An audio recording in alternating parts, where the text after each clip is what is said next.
ആരോഗ്യമേഖലയിൽ സർക്കാർ സംവിധാനം പരാജയപ്പെട്ടിരിക്കുകയാണെന്ന് ഡിവൈഎഫ്ഐ ജില്ലാ പ്രസിഡന്റ് എസ് സജീഷ് പറഞ്ഞു. പത്തനാപുരം കമ്മ്യൂണിറ്റി ഹെൽത്ത് സെന്ററിന് മുന്നിൽ ഡിവൈഎഫ്ഐ നേതൃത്വത്തിൽ തുടക്കം കുറിച്ച ഹെൽപ്പ് ഡെസ്ക് സെന്ററിന്റെ ഉദ്ഘാടനം നിർവഹിച്ച് സംസാരിക്കുകയായിരുന്നു സജീഷ്. ഇവിടെ ഭക്ഷണം മാത്രമല്ല ഞങ്ങൾ ഏർപ്പെടുത്തിയിരിക്കുന്നത്.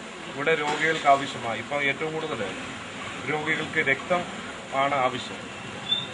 ഈ രക്തം കൊടുക്കുന്നതിന് ഒരു ടീമിനെ ഞങ്ങൾ ഡിവൈഎഫ്ഐയുടെ വളർന്നുമാർ തിരഞ്ഞെടുത്ത ടീമുണ്ട്. ആ സഖാക്കൾ ആവശ്യമുള്ള രക്തം ഞങ്ങൾ കൊടുക്കുന്നുണ്ട്. IMA ബന്ധപ്പെട്ടുകൊണ്ട് ഡിവൈഎഫ്ഐയുടെ ജില്ലാ കമ്മിറ്റിയുടെ നേതൃത്വത്തിൽ 30 പേരടങ്ങുന്ന ഒരു ടീമിനെ ഒരു വില്ലേജ് കമ്മിറ്റിയുടെ നേതൃത്വത്തിൽ ആ ടീം ബ്ലഡ് അവിടെ വെച്ച് തന്നെ കൊടുക്കുന്ന ഒരു സ്ഥിതി ഞങ്ങൾ ഏർപ്പെടുത്തിയിട്ടുണ്ട്. അങ്ങനെ 10,000-കണക്കിന് മാരകമായ ഈ അസുഖം ബാധിച്ചിട്ടും കേരളത്തിലെ സർക്കാർ സംവിധാനം ഇന്ന് ദുർബലമാക്കിക്കൊണ്ടിരിക്കുകയാണ്. ഇതിനെ ഒന്ന് പ്രതികരിച്ച് ഇതിനെ ഒന്ന് സംരക്ഷിക്കപ്പെടാൻ ബാധ്യതയില്ലാത്തൊരു സർക്കാരായി കേരളത്തിലെ ഉമ്മൻചാണ്ടിയുടെ സർക്കാർ മാറുകയാണ്.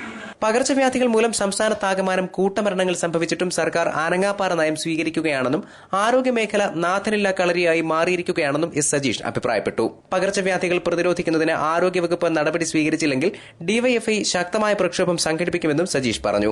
DYFI Pathanapuram village secretary Ratheesh Thekkuvila അധ്യക്ഷനായി.